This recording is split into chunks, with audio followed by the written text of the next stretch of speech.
Bueno, vamos a continuar con la jornada y ahora nos va a hablar Rafael Sabio, el director del ARCUA, y Adrián Baeza, arqueólogo también del ARCUA. Gracias. Continuamos entonces con esta sesión que hemos dejado a mitad, antes del cierre de las preguntas y el cierre en sí de este simposio, que la verdad es que ya puedo adelantar que creo que está resultando de enorme interés, de enorme valía. Estamos poniendo muchas cosas sobre la mesa y además con utilidad, porque el contraste de información, que es para lo que se generan estos encuentros en muchas ocasiones, está siendo enormemente fructífero.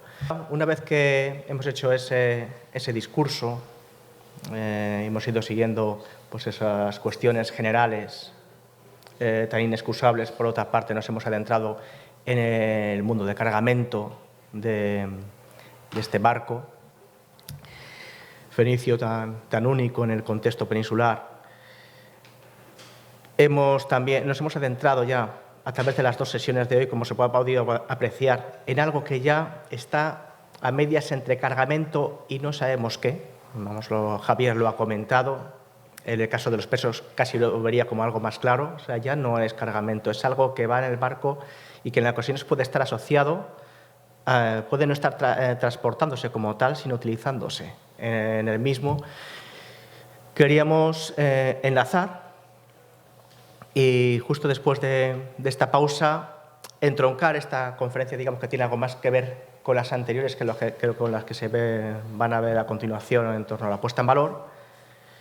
Pues bien, enlazar con esa vida a bordo. Esa vida a bordo que, todo hay que decirlo, y lo vamos a ver en varios momentos, siempre es algo un tanto nebuloso. Los barcos, los pecios, se definen muy bien a partir de sus cargamentos, porque es algo masivo. De hecho, es como el sueño y al mismo tiempo la pesadilla de un arqueólogo.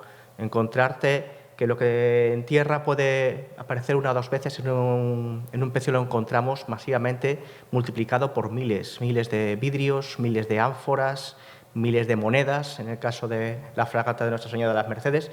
Y luego está lo otro que tenemos que aprender o arriesgarnos a intentar distinguir. Yo en este sentido agradezco mucho, ya tuve conversaciones, la verdad, sumándome en este caso el agradecimiento.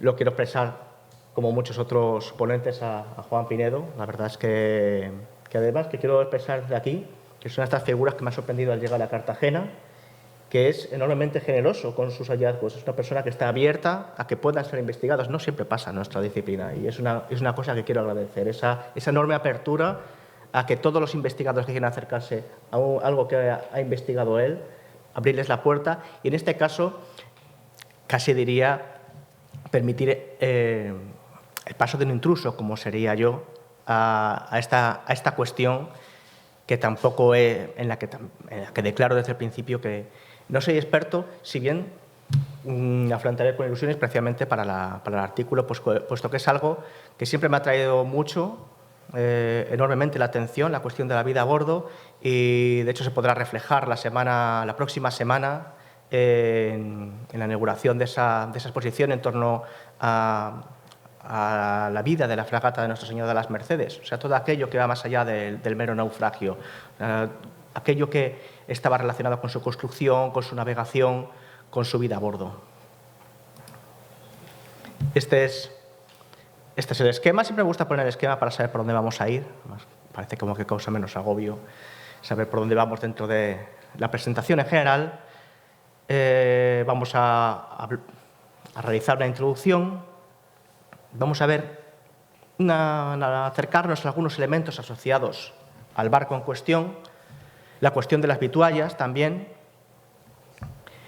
digamos, todo lo vinculado al alimento que debe ir, los seres vivos que somos necesitamos alimentarnos y más en estas largas travesías, los enseres y los pertrechos vinculados a la embarcación, así como otros objetos. Esto, lo de pertrecho, parece como que es un término que a veces es más restrictivo y otras veces más amplio, pero bueno, digamos que aquí vamos a englobar todo aquello otro que no es ni el barco ni el alimento.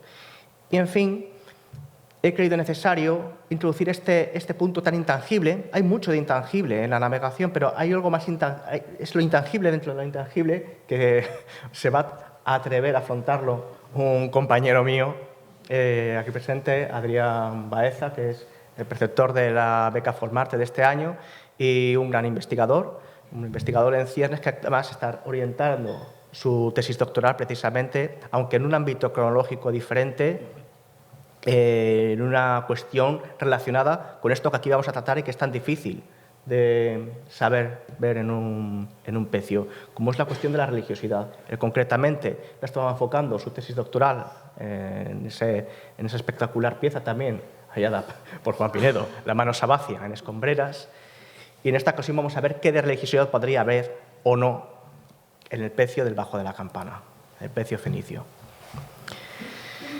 En esta introducción vamos a ver,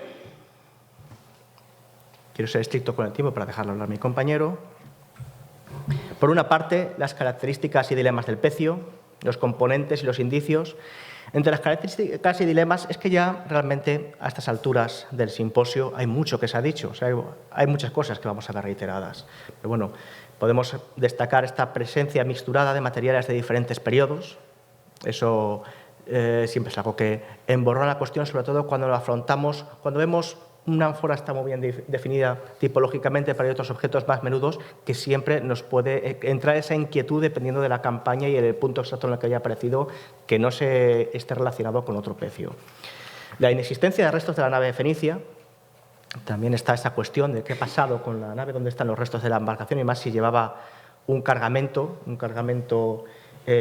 con piedras, dotado de piedras de lastre, dotados, como veremos, también de estos otros componentes que podrían funcionar también como lastre, este cargamento de metal, y que podría haber permitido la conservación del casco, y no hemos encontrado todavía ningún indicio claro del casco de la nave. Por eso se han propuesto estas teorías alternativas de que pudiera haber zozobrado, pudiera haberse quedado encajada y haber ido volcando su carga. Hay diferentes propuestas, la verdad es que es un misterio por resolver y no sé si realmente, a lo mejor sí, otra campaña siempre te puede dar una sorpresa. La arqueología es así, ahí está el duende de la arqueología para darnos esa sorpresa final en todo momento. Luego está la difusa pauta en la distribución de los materiales. Hemos visto ese encajonamiento de muchas de las defensas en la cueva, pero otros materiales, también lo comentó Jiménez Ávila en su conferencia, hay otros materiales que hemos visto cómo han ido distribuyéndose, o sea, no nos sucede como en el Luburum o más cercanamente en Mazarrón, que lo tenemos todo ahí en su sitio. Aquí hay una dispersión de materiales con la que es difícil trabajar porque nos podrían estar hablando, que es algo en lo que se asiste, por ejemplo, en algún pecio espectacular de un periodo muy diferente, claro, como el de Yasiada, en Turquía, es un pecio bizantino, pero en este caso parece que está muy bien determinado el espacio donde está la cocina, donde está el cargamento. O sea, se puede distinguir muy bien la distribución de la carga y su distinción de otras cosas que no son la carga, aunque sea a nivel espacial. Aquí no sucede eso, nos vamos a enfrentar con este problema añadido. Y por eso, al adentrarnos en la cuestión ya de los componentes del pecio, hemos visto los restos tendríamos que asumir que entre los componentes que caracterizan este pecio y cualquier otro, si nos lo encontramos entero, estaría lo que serían los restos vinculados al propio barco, los elementos asociados al barco pero que no son la propia embarcación, en este caso, por poner un ejemplo, sería las anclas. Y luego, por otra parte, la vida a bordo. Como he dicho, es todo este mundo más invisible. Y, por último, el cargamento. Son esos tres elementos de cualquier pecio que tenemos que ver, que ya descartamos de raíz 1, y en el otro vamos a ver cómo distinguimos cargamento de otros elementos asociados al barco. Y este es el tercer punto que quería recoger en relación a la introducción. Tenemos que ver estos indicios en la distinción de elementos ajenos al cargamento. ¿Cómo podemos ver qué no es cargamento? Ahí me atrevería a decir, aunque no siempre es una fórmula eficaz, por una parte la propia naturaleza. He hablado del caso de las anclas. O sea, las anclas, en principio, deberían entenderse claramente, no es cargamento, sea, por la naturaleza es un elemento auxiliar, el casco de la nave en su caso, no es cargamento. Hay muchos objetos que vamos a ver que por su propia naturaleza no lo van a ser. Luego la masificación, cuando nos encontramos con objetos propios del comercio, en los pecios vemos ese carácter masivo. También se ha mencionado también en relación a este pedestal. Es una de las grandes incógnitas porque no se transporta un número masivo de pedestales. Vemos un elemento aislado. ¿Podría ser objeto de comercio? Sí. Podría ser un objeto de comercio como algunos otros objetos suntuarios que fueran intercalados con la carga. Sabemos que sucedía. Pero en todo caso es una de las pautas que nos podría indicar que, oponiéndose a la idea del objeto de comercio masivo, esto fuera algo singularmente transportado por la nave porque está siendo utilizado en la propia nave. Y, en fin, la cuestión de las señales de uso. Esto es muy útil, por ejemplo, cuando vemos casos como el de la cerámica, cuando vemos que una cerámica es transportada. Por ejemplo, cerámica, hablamos también de luminaria, de vajilla. Cuando vemos que esta vajilla tiene ciertos desperfectos, nos induce claramente a pensar, junto a su aparición única en el pecio, que podemos estar enfrentándonos a algo que estaba siendo utilizado a bordo. O sea, es difícil pensar que, por ejemplo, ya lo veremos luego, una lucerna con señales de haber sido prendida a la mecha que nos facilitaba la iluminación, pues, que este objeto iba a ser comercializado. No es imposible también, alguna vez he hablado con un experto en cerámica, pero es raro, por lo menos es uno de esos indicios que utilizaríamos para pensar que estamos ante un elemento vinculado a la tripulación.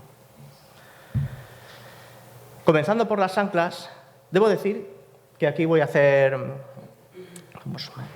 quiero mencionar una serie de cuestiones relacionadas con las anclas que han aparecido precisamente en el pecio. Es algo de enorme interés y más particularmente cuando pensamos que es un elemento sujeto a una evolución, a una intensa evolución durante este periodo, que después se va a estabilizar y que después ya va a sufrir un avance más. Durante la Antigüedad tardía nos vamos a encontrar con otro periodo de estabilización larguísimo, hasta ese siglo XIX en el cual se pueden realizar verdaderos catálogos de anclas, o bueno, paseando por una ciudad como Cartagena se pueden ver todas las millones de tipologías que se desarrollaron. La inventiva del siglo XIX no conoce límites al respecto. Pero bueno, vemos esos momentos de evolución, de estancamiento, evolución-estancamiento. Es un elemento de enorme interés y ya vemos que en el pecio concretamente también. Lo que pasa es que aquí ya anuncio que Adrián va a hacer va a intervenir para hablar de las anclas en relación a la cuestión ritual que entendemos que es de interés validar o refutar. Y por lo que quería comentar en este caso específico, tenemos reflejados en el pecio estas dos tipologías. Por una parte, lo que es el ancla lítica, como tal. Estas anclas líticas presentan enormes problemas, son enormes bloques de piedra con una forma más o menos conformados, más o menos caóticos, simplemente piedras con orificios. Podemos caracterizarlas así.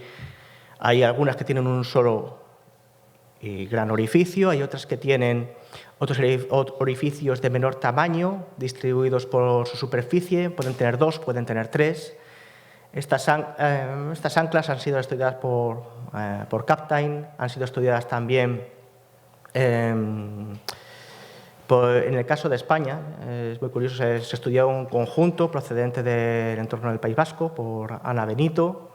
O sea, y siempre se llega a la misma conclusión. También hay algunas depositadas en el Museo de Palermo, según recuerdo, y que estudió Tuso.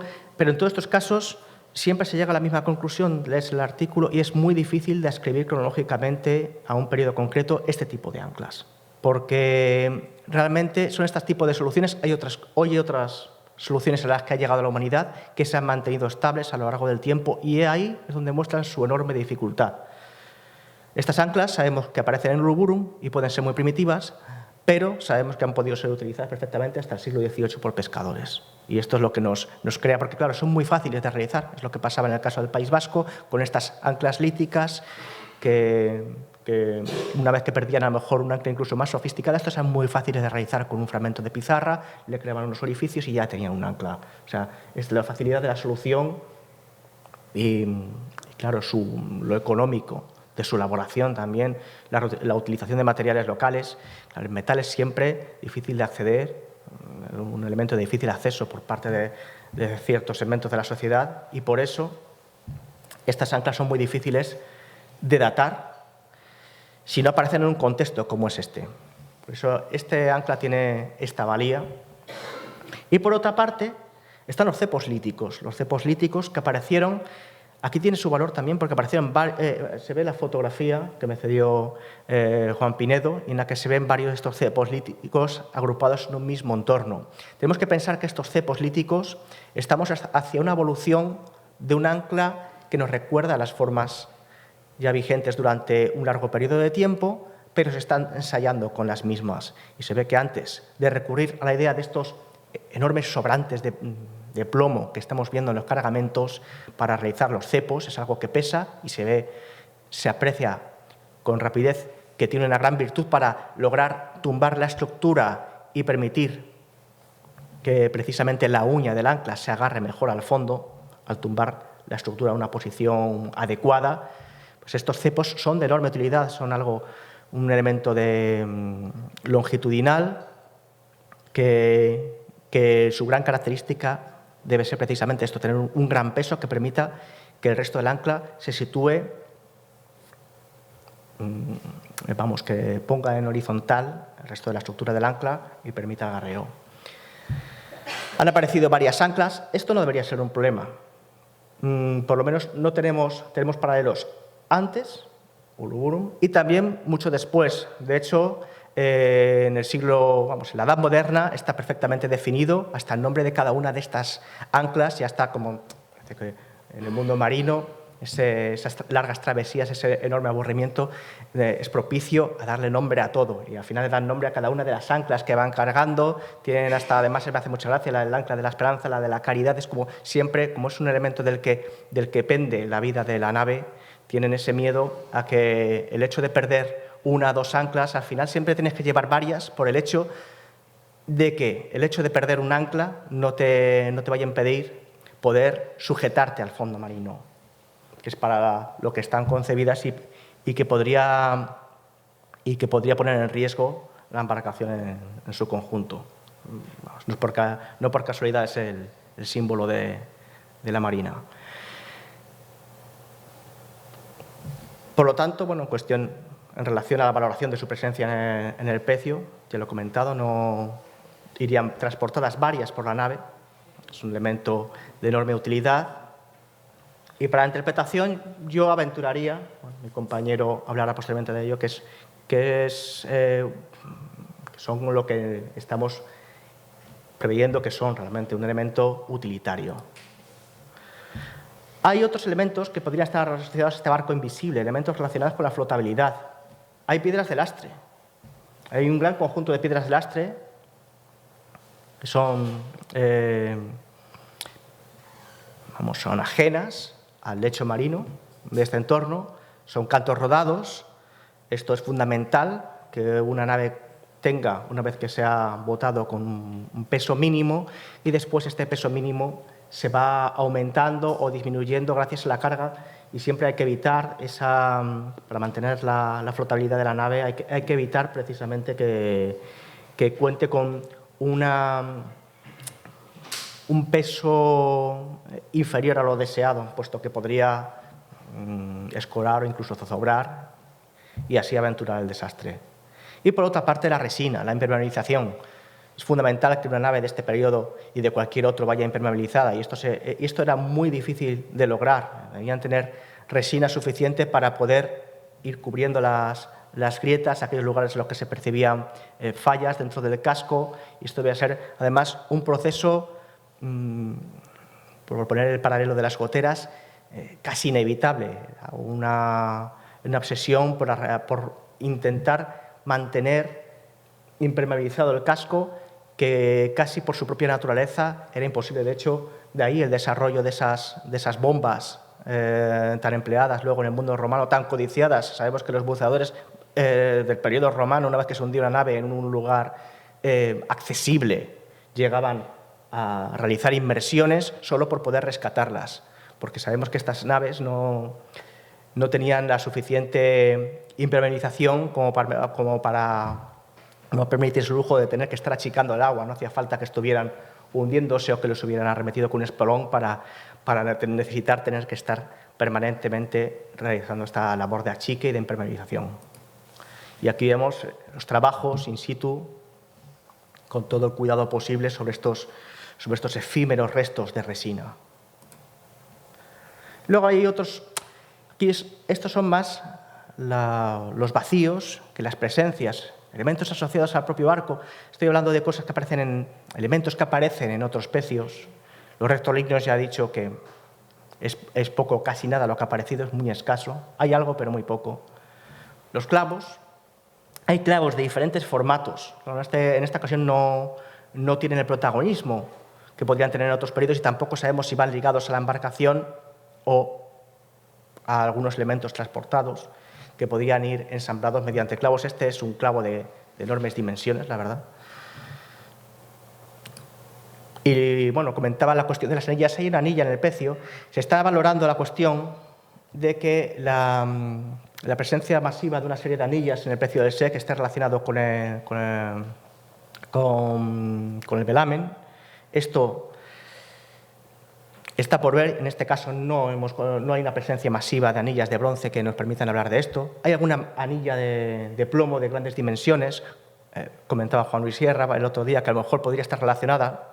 Claro, no es lo que nos falta, hay muchos paralelos de esta utilización ahora que están desarrollándose las anclas. Sí es verdad que en periodos posteriores hay anillas de grandes dimensiones que se utilizan, dotadas de un gran peso, que se utilizaban para intentar desatascar el ancla una vez que se había agarrado al fondo y no se conseguía volver a izar. Pues en este caso ahí conocemos este recurso, estas grandes anillas pesadas que podían desbloquear las anclas y recuperarlas para la embarcación. Pasando ya a la tercera parte, vamos, de la conferencia. Bien. Habría que hablar de la vitualla. Aquí, la verdad es que este pecio nos ha dado la enorme sorpresa de ofrecernos una gran cantidad de elementos orgánicos de origen vegetal y animal. Entre los de origen vegetal destacan los piñones. Hay una gran abundancia de piñones, más que iban en sus propias piñas, aceitunas, almendras. A mí me gustaría destacar algo en relación a esto. No dudo que sean parte de la vitualla, seguramente lo sean. Son elementos alimenticios de una gran calidad energética, son muy útiles, se conservan muy bien, es algo fundamental durante la travesía. Pero aquí, cuando planteo esta duda, es por una cuestión, es que estos tres elementos de los que estamos hablando, y ahora la arqueobotánica tiene un gran papel en todo esto, es la cuestión de que son todo elementos foráneos. Se han ido introduciendo en unos momentos o en otros en la península ibérica. Tenemos que determinar bien, a través de estratigrafías claras, en qué momento exacto se produce la introducción de nuestros elementos, pero de lo que no cabe duda es que es todo foráneo. En España había pinos, pero las poblaciones masivas eran de Pinus pinaster, que es un pino que no sirve prácticamente nada más que como leña. O sea, el pino que nos da el piñón, que es un elemento alimenticio, es foráneo. Las aceitunas les pasa un tanto lo mismo, que había algunas poblaciones locales asociadas a lo que hoy conocemos como acebuches, pero tampoco tenían ese valor alimenticio. Y por otra parte, las almendras, el Prunus dulcis, también es una introducción. Todo esto son elementos foráneos.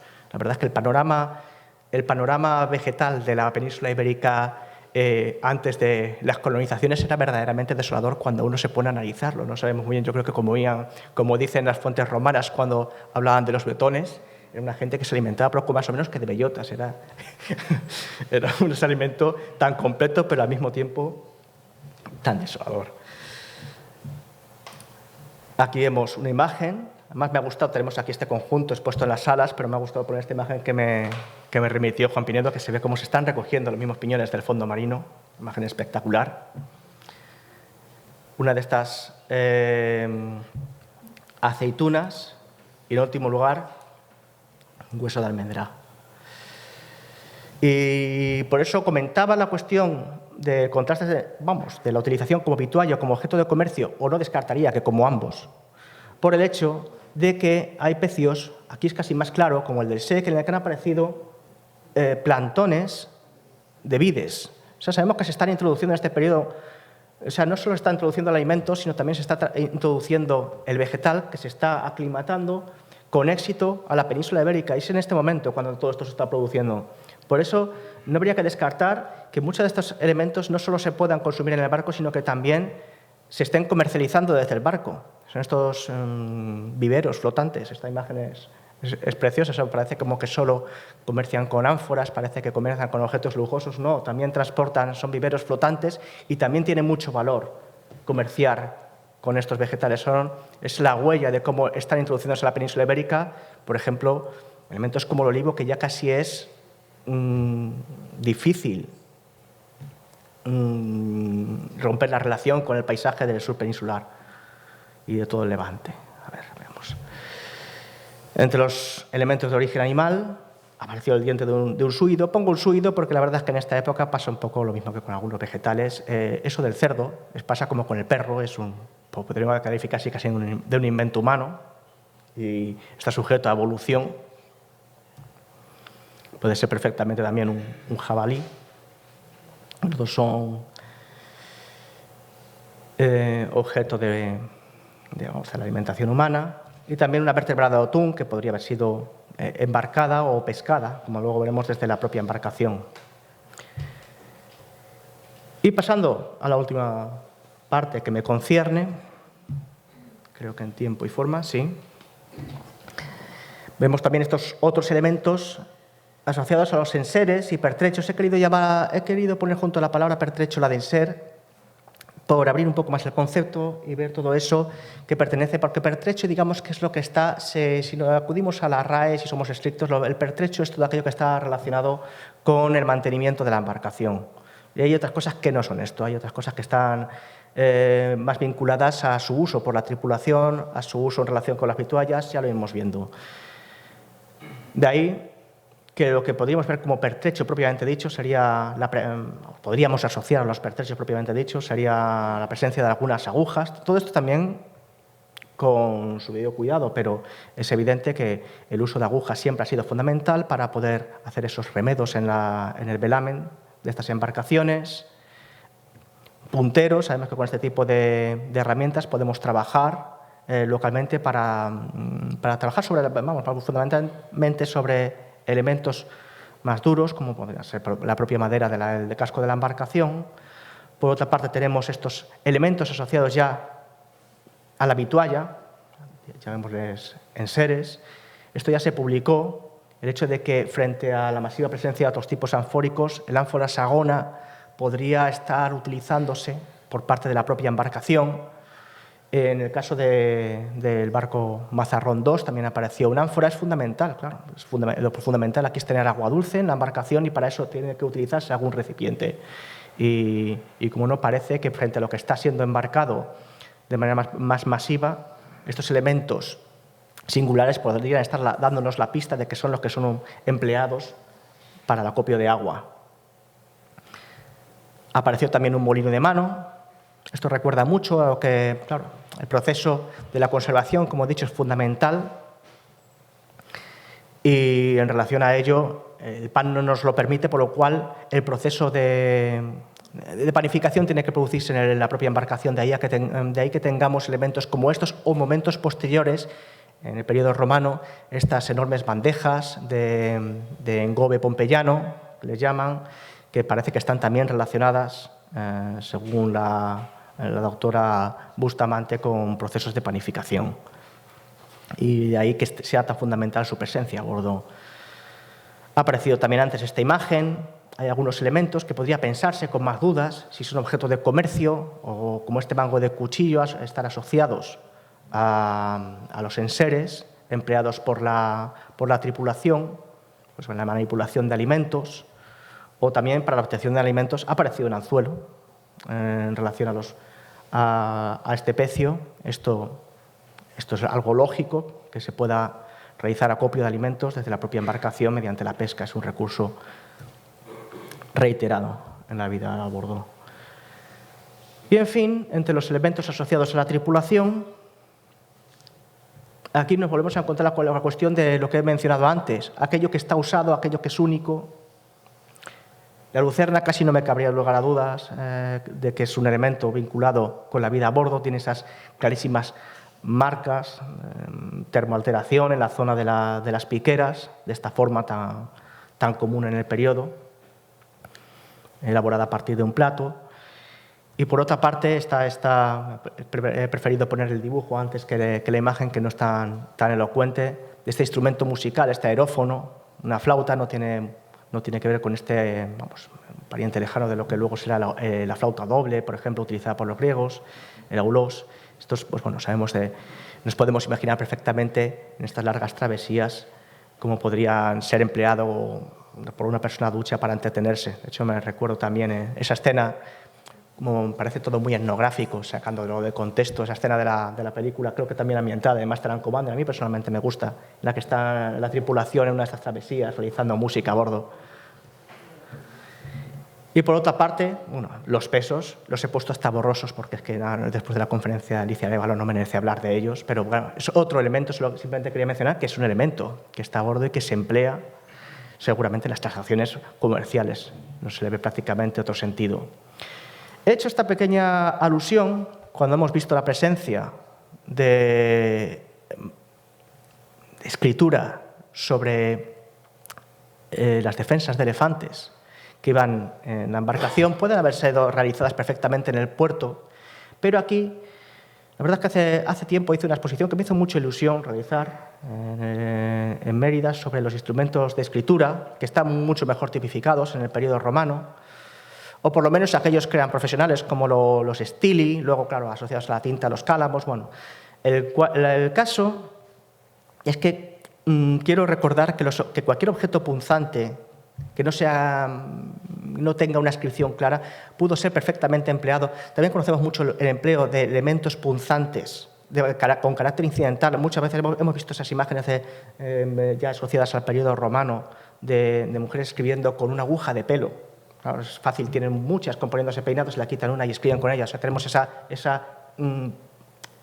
profesionalización de la escritura y ese otro carácter más eventual, más socorrido. Aquí tenemos, por ejemplo, este punzón de pequeño formato es perfectamente realizado en metal, en bronce, es perfectamente útil a la hora de realizar una de estas incisiones. Lo digo simplemente a modo de reflexión, es algo enormemente inmaterial y por supuesto, imposible de demostrar.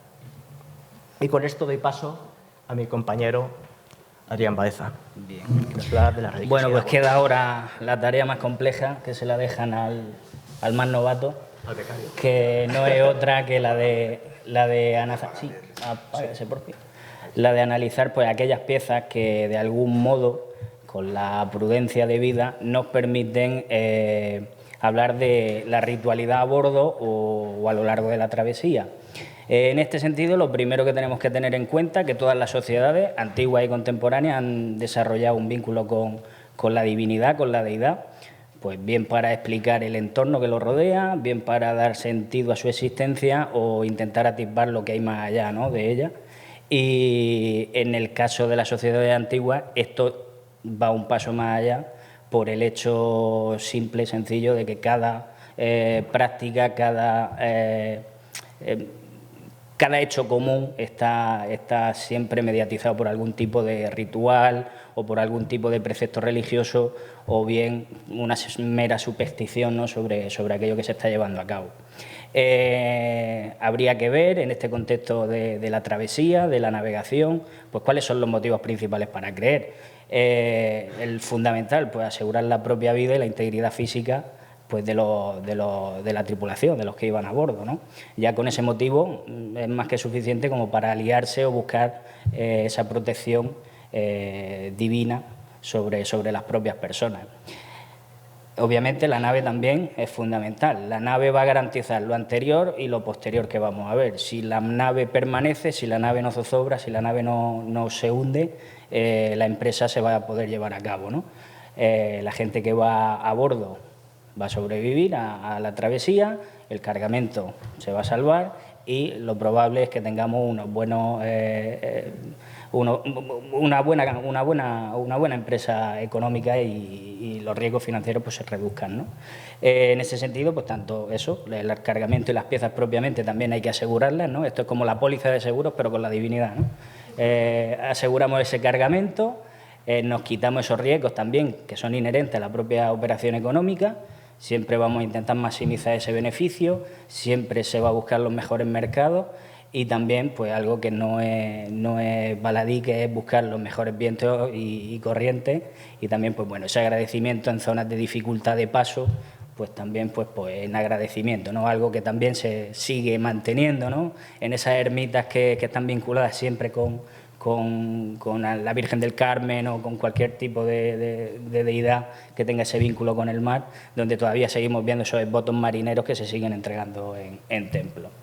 Esto, pues, por una parte, tiene una ventaja, que es el hecho de que cuando vamos a un cargamento de este tipo, o de cualquier, no solo fenicio, de cualquier otra cronología, nos va a garantizar el hecho de que vamos a encontrar alguna pieza que está vinculada claramente con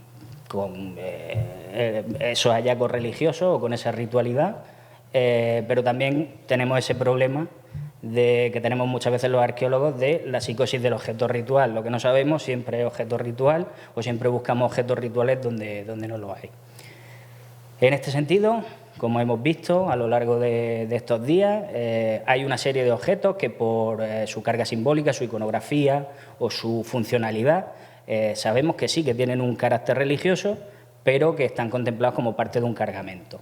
El hecho del lecho, que hemos visto en la conferencia anterior, esos quemapérfumes, los huevos de avestruz, los soportes, los pequeños envases cerámicos también, o ese brazo en bronce que también veíamos anteriormente. En este caso, esas piezas no las vamos a analizar porque creemos que se escapan a esa ritualidad a bordo o en la travesía. Luego sí que tenemos una serie de piezas que nos invitan a tener esa duda razonable de que puedan ser o pudieran haber tenido esa funcionalidad a lo largo de la travesía de poder generar ese ritual o esa ritualística, ese acto religioso como una práctica propiciatoria o apotropaica sobre el barco, la tripulación y la carga. En este caso pues son tres conjuntos fundamentales: el ara o pedestal, los cilindros de dolomía pulimentada y esos cepos líticos que hablábamos anteriormente. Para ello pues nos vamos a basar un poco en algunas fuentes escritas y en paralelos arqueológicos pues, para intentar justificar esta inscripción, ¿no? O esta identificación. También a los argumentos a favor pondremos algunos en contra. O sea, nos plantea una serie de dudas que no permite hacer una aseveración al 100% segura sobre estos asuntos. Lo primero que tenemos que ver, ya se vio también en el día de ayer, el tema de los condicionantes en la navegación. Aquí pone en época fenicia, pero prácticamente hasta que se implementa la navegación a motor, los mismos condicionantes siempre han estado presentes, ¿no? El tema del régimen de viento, vinculado también a las estaciones meteorológicas, el tema de pasos y estrechos también, como puntos de complejos a la navegación, las corrientes marinas y también esa decisión de si tomamos navegación costera o si hay tramos en los que tenemos que hacer una navegación de agua abierta, que va a condicionar también la forma de navegar y, bueno, también pues, hay una serie de factores que hay que tener en cuenta, ¿no? En el ámbito mediterráneo, aunque no tiene una repercusión importante, sí que se genera como una corriente antihoraria que va desde el estrecho de Gibraltar en dirección oeste-este por la entrada del agua del Atlántico y otra corriente en el sentido contrario, que sería la que viene del Mar Negro, ¿no? A través del Bósforo. En este sentido, aunque no tenemos tiempo de analizar los fenómenos que así se producen, sí que vemos en esta imagen del estrecho de Gibraltar, pues bueno, aquí se ve un poco esa ola, esa dinámica que es fruto de ese paso, ¿no? de la agua del Atlántico al Mediterráneo y que, bueno, propicia la propulsión de las naves. Y también en otro espacio, también muy singular, que es el estrecho de Mesina, donde también pues, se genera una especie de vórtice aquí en el centro, que también, pues bueno, son como ejemplos paradigmáticos por el hecho de que ya en fuentes griegas clásicas, bueno, más arcaicas, tanto Hesíodo como Homero, pues siempre tienen estos puntos de referencia, siempre son como unos pasos que desarrollan una mitología en torno a la catástrofe, a la navegación y demás. Curiosamente, este hecho catastrófico, este hecho que puede llevar la nave a pique, también se convierte en una oportunidad y entonces tenemos esa dicotomía entre el riesgo y la oportunidad del paso por estas zonas, ¿no? Porque nos permite acortar días de travesía o propulsa la nave, ¿no? y ahorra tiempo. Ya analizando en este sentido las piezas que tenemos, empezamos con la más evidente, que es el pedestal o ara, que tenemos en la exposición permanente, que está realizada en dolomía y tiene unos 70 centímetros de altura y que se compone de dos piezas realmente. Una es el pilar propiamente y después tenemos la parte superior donde se desarrolla esa decoración con voluta que iría unida por un cono de plomo o una especie de vástago que fija esas dos piezas. Además, tenemos un pequeño fragmento que parece del mismo material, bueno, es del mismo material y parece estar trabajado de la misma forma y que, bueno, pues probablemente forme parte de esta pieza, una pieza, o sea, un fragmento desprendido de esta pieza, porque sería muy difícil pensar que era otro segundo altar y que se ha desvanecido todo menos esta pieza, ¿no?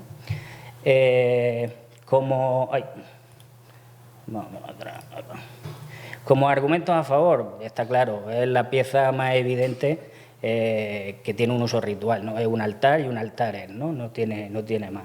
En la parte superior vemos que se practica una especie de perforación cuadrangular, donde probablemente pues, iría encastrada una figura, un betilo o algún tipo de figura, que sería pues, bueno, en torno a la cual hacer ese ritual. Y es más que evidente que tiene esa funcionalidad. No podemos pensar que es un elemento arquitectónico o de otro tipo. Es cierto también que a favor de esta teoría de que forme parte de esa ritualidad a bordo está la de analizar si esto es parte del cargamento, a quién se lo vendemos. Por una parte, es estéticamente, culturalmente y religiosamente ajeno a cualquier población local. Por tanto, no creo que compren un altar para que tenga esa funcionalidad de altar dentro de sus propias comunidades indígenas, ¿no? La comunidad indígena ya tiene su manifestación y ya haría este tipo de piezas, la haría a su estilo, a su forma y con materiales de su entorno, ¿no?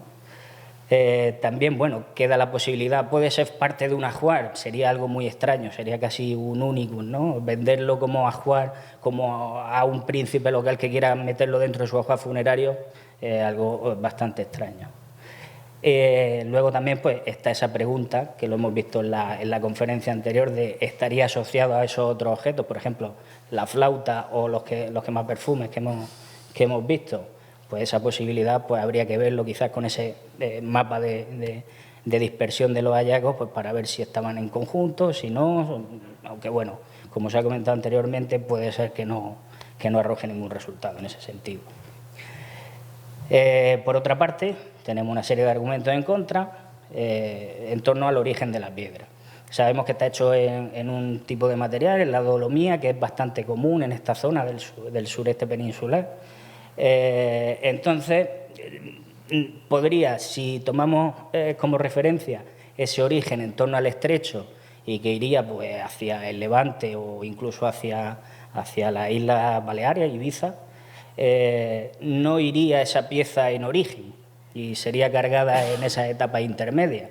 O quizás sí que es verdad que se cogería en algún momento intermedio, pero ya formaba parte del ajuar de la tripulación, ¿no? Así que ese origen de la piedra pues puede ser algo también problemático a la hora de argumentar que esa pieza tiene un carácter ritual y que desde el origen de la navegación está dentro del barco. También, pues bueno, se puede argumentar en contra que no hay marcas de uso. Hay un biodeterioro importante, pero sí que es cierto que no se aprecia ni ninguna marca de combustión, ni ninguna coloración distinta en la pieza, aunque siempre hay que tener en cuenta que se ha pegado 27 siglos debajo del agua y eso, quieras que no, pues va quitando marcas, ¿no? Y finalmente, y yo creo que el argumento a la contra, que quizás tiene más peso, es el de la existencia de un aula sacra o un espacio específicamente dedicado a este tipo de ritualidad. Si tenemos en mente Mazarrón II, los pecios fenicios de Asgelón, tanto el Elisa como el Tanit, o el caso paradigmático, ¿no? Uluburún, lo que vemos es que son realmente forros de madera con carga. Son cargas en movimiento. No parece que haya un espacio apto o dedicado exclusivamente a una función religiosa con el carácter que debería tener, ¿no? Salvo que fuera encubierta en un rincón, algo que no cuadra, ¿no?, con esa solemnidad que debería tener algo similar. Pasamos seguidamente a los cilindros, estos cilindros pulimentados de dolomía, que tenemos hasta 10 piezas similares, algunas pues en estado fragmentario, otras, la mayoría sí que están en un estado completo. Y bueno, van oscilando en su longitud entre los 15 y los 30 centímetros y sí que el grosor también parece que se mantiene bastante estable, al igual que esa forma que tiende a estrecharse en los extremos. Es evidente que como argumento a favor tenemos ese trabajo tan cuidado que tiene esa forma pulimentada final, ese intento de metrología, ¿no?, incluso, que es un ejercicio consciente, se quiere que sean así, no es fruto de la casualidad, no es fruto de un desbaste de una piedra, no, es algo que conscientemente se está trabajando de esta forma. Entonces, pues bueno, algo tendría que tener, algo o simbólico o de cierta importancia para quien lo produjera, ¿no? También se antoja esa pregunta de si es cargamento, ¿a quién se lo vendemos? No es ornamentalmente rico, no es... no tiene un valor económico, no es oro, no es plata, no es plomo, no es algo que pueda ser con un alto valor. Así que bueno, y tampoco tenemos una funcionalidad específica que diga, vale, sabemos lo que es y esto sí que podría ser interesante vendérselo a alguien, ¿no? Así que bueno, pues ese argumento también iría a favor de considerarlo algún tipo de objeto religioso. Y también otro argumento pues, muy importante es la similitud con los betilos. Es una tradición bastante extendida en todo el Mediterráneo y que aquí en el caso de la península ibérica, en el suroeste, pues también se da es bastante común. Y hay un ejemplo muy claro que es casi idéntico a este tipo de piezas, que es el que se recuperó en Tejada la Vieja, con la salvedad de que la base lleva como una especie de punteado inciso que estos carecen, ¿no? A la contra, pues bueno, volvemos a ese origen de la piedra, igual que hablábamos antes, si era un objeto de ritualidad a bordo, si se ha cargado en el camino, hay un periodo en el que no hemos estado asegurados por la divinidad, ¿no? O no hemos realizado esos rituales a bordo. Luego, en cuanto a la función, pues como digo, no sabemos muy bien a qué corresponden. Inicialmente Porcer y Pinedo lo dan como piezas de afilar, piedras de afilar. Hay casos que sí, que encontramos ese tipo de piedras de afilar. Luego también se han encontrado piedras de toque que son parecidas, suelen ser más pequeñas para el tema de la joyería. Y queda también pues, la duda de si esa metrología puede arrojar algún dato en que, cruzándolo con los pesos y medidas del sistema de balanzas de bronce y de plomo, pues puedan tener alguna relación. Eso habría que explorar esa vía también. Y en último lugar, yo creo que también este es uno de los argumentos que más peso podrían tener, es que si son objetos de culto, no sabemos muy bien cuánta sería la tripulación, pero no imaginamos una tripulación de cientos de personas en este barco, ¿no? Quizá una decena, 15, 20 personas, ya me parecería mucho. Entonces, que haya 10 de estas piezas nos estaría hablando de una proporción de 1 a 1, 1 a 2. El hecho religioso, al final, es una manifestación en torno a un objeto singularizado, compartido por una comunidad más o menos grande, pero siempre una comunidad. Entonces, esto estaría hablando de que cada tripulante podría llevar uno, y eso chirría en esa interpretación. Y ya en último lugar, pues tenemos los cepos líticos, que, bueno, inicialmente cabría decir, son cepos líticos, ¿no? Pero sí, parece ser que sí. Como comentaba Rafael, son unas piezas estudiadas por Capitán. Mi alemán no es muy bueno, así que no sé si se pronuncia así o no.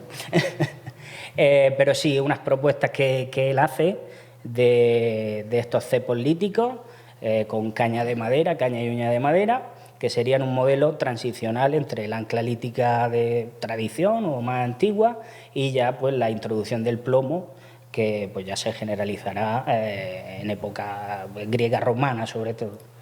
No solo hace esa propuesta, también imagina cómo sería ese anclaje y la distribución de peso, y ofrece también un dibujo idealizado en base a las piezas que él estudia, y que, si vemos, tiene este entalle o este rebaje central, que también lo vemos nosotros en algunas de nuestras piezas, como esta de abajo o esta de aquí arriba, que bueno, son dos piezas que parece ser que pegan, que sería la misma pieza fragmentada. En este sentido, no solo nos conformamos con esto, sino también con una serie de paralelos. En la laguna de Venecia, en los años 70, la Armada italiana saca un cepo parecido, datado en el siglo V, y que lo asocian al comercio griego en la zona. Y aquí, que si veis, pues se mimetiza muy bien con el resto de piezas que tenemos, prácticamente no se distingue, un cepo de ancla procedente de Agrigento, también de una zona, pues el Valle de los Templos, una zona con carácter ritual, que tiene una cronología del 6-5 a.C., ¿no? Y que también pues está dentro de esas medidas que más o menos nos arrojan las piezas que tenemos, entre los 70 centímetros, la más grande 1,90, pero lo general 70, 1 metro y poco. Como argumento a favor, yo creo que uno de los importantes está en que este tipo de ofrendas, o sea, el tema del cepo de ancla, no, el ancla en sí, ofrendada en determinados espacios, se sabe, se conoce, ¿no? Uno de las fuentes que tenemos es Estrabón, que comenta que una vez pasa recoge una noticia de Artemidoro de Éfeso, que habla que una vez los marineros pasaban en las columnas de Hércules, tenían como tradición la de bajar a tierra en un promontorio sagrado, y allí los veía que hacían rodar piedras y hacían libaciones en esas piedras, y era algo que él no entendía, ¿no? Probablemente lo que estaba describiendo era esa ofrenda, esa entrega de anclas rituales en un espacio consagrado a una divinidad, que no tenía por qué tener un templo, podía ser un espacio a cielo abierto, pero que sí que la comunidad sabe que está vinculada a una deidad concreta, y hacer ese tipo de rituales, ¿no? Sabemos que se hacen, y en otros espacios también lo tenemos documentado a través de la arqueología, como en Ugarit o en Quitión o en Biblos. Por ejemplo, aquí estas dos fotos que corresponden al denominado Templo de los Obeliscos de Biblos, donde todos esos obeliscos no lo son tales, ¿no? Aquí vemos una ancla lítica con su perforación claramente, aquí vemos otra, esta piedra más grande también vemos esa perforación que nos habla de que es una ancla lítica, y si prestamos atención a esta piedra del fondo, vemos también ese entalle que parece asimilarse bastante a los cepos que tenemos. De nuevo, un argumento a favor está en esa proporcionalidad y esa cantidad. Estamos hablando de que el barco tiene 7 de estas anclas, más el ancla lítica que anteriormente comentaba Rafael.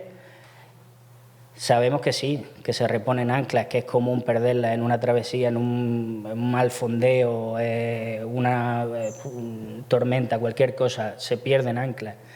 Pero tantas en un momento tan específico, no sé, al menos permite teorizar acerca de esto. En este caso, el origen de la piedra también parece ser una dolomía, una caliza blanda local, que nos permite, pues bueno, aquí sí hablar a favor de que puedan ser objetos rituales por el hecho de que se va a tierra, se coge la piedra que hay, se incorpora porque se va consumiendo, hay una rotación del stock a bordo, ¿no? Entonces, pues bueno, puede ser utilizado en este caso a favor en vez de en contra, como lo veíamos con las piezas anteriores. También eso, esa cantidad de 8 piezas como esta, 7, pues la verdad, nos hace pensar que ocuparían un espacio a bordo, requerirían de una energía, requerirían de un gasto, ¿no? Y hemos visto que lo normal es cargar el barco hasta arriba porque lo que nos interesa es la empresa comercial, ¿no? Entonces tendría ese carácter de decir, bueno, esa cantidad llama la atención, ¿no? Salta al ojo y quizás podría ir por ahí la interpretación. Y volvemos a lo mismo, no sabemos con quién se puede comerciar un ancla. Si vamos a una población local, una población indígena, terrestre, difícilmente necesita un ancla para nada. Y si vamos a otros marineros, lo más probable es que lleven anclas a bordo, si no serían muy malos marineros, ¿no? Entonces, pues bueno, esa idea también puede ir a favor de identificarlas con ese uso ritual de la ancla. Sí que hay que comentar que, por ejemplo, una tumba etrusca, sí que su propietario se quiso enterrar con un cepo lítico parecido, de este tipo de cepo, pero es una excepción, no conozco ninguno más y eso no hace que haya un mercado de este tipo de bienes para ser parte de un ajuar, ¿no? Así que, bueno, pues por ahí lo tenemos a favor, mientras que, como argumento en contra, que alguno hay, está esa reposición de anclas que comentábamos anteriormente. Sabemos que sí, que se hace y se practica, y sabemos que no es extraño encontrar pecios con 2, 3 anclas, algunos con más incluso, así que, bueno, tenemos que tenerlo presente. Incluso también se puede cuestionar la idea de si son realmente anclas. Yo creo que al calor de lo presentado aquí, las evidencias que tenemos, a mí no me ofrece duda, son anclas, son cepos de anclas líticas, esas anclas de transición que aparecen en torno al año 1000 y que van a convivir con esos dos modelos. Pero bueno, se podría plantear si son piedras de lastre o algunas incluso interpretaciones más peregrinas en otro sentido, que pudieran ofrecer debate y discusión. Y finalmente, pues ya para concluir, el tema del caso del Uluburun, volvemos otra vez a ese barco, en donde vemos que dentro de toda esa carga hay 24 anclas líticas, no superan el número, muy bien estivadas, muy bien puestas a bordo, que los expertos todavía no se ponen de acuerdo. Están trabajando con esas dos líneas, que pudieran ser objeto de comercio o precisamente que se utilizasen como piedras de lastre para el propio barco. Se puede contemplar esa hipótesis. La diferencia es que aquí sí que tenemos piedras de lastre, sí que tenemos un mineral que también puede funcionar como piedras de lastre. Sería más lastre sobre el lastre y sería difícil de argumentar. Como veis, nos plantea más dudas que respuestas, y esto pues solo se va a conseguir volviendo al pecio, siguiendo avanzando con la investigación y con la contribución de todo el que pueda y todo el que quiera seguir con ello y adelante. Así que nada, gracias.